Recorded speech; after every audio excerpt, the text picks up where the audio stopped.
And if you find a Filipina and she fine, you better keep her. Cause there ain't nothing like a Filipina girl.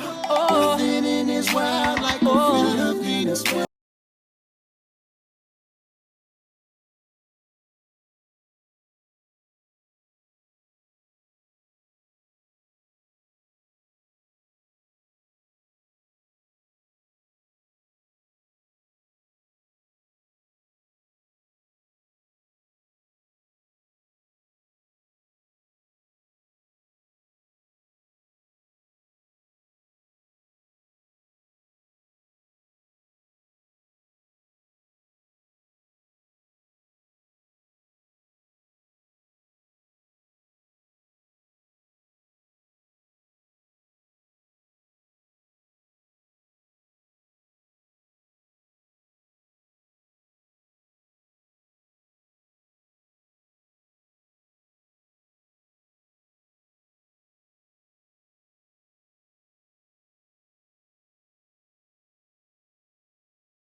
Ang mag-aaral mula sa Section Diamond sa pangunguna ng kanilang gurong tagapayo, Dina Rosalyn G.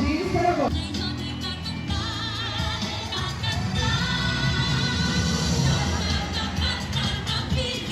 Ating salubungin ang mga mag-aaral mula sa Section Garnet sa pangunguna ng kanilang gurong tagapayo, Ginoong Mark Edwin J. Solis. Palakpakan natin sila.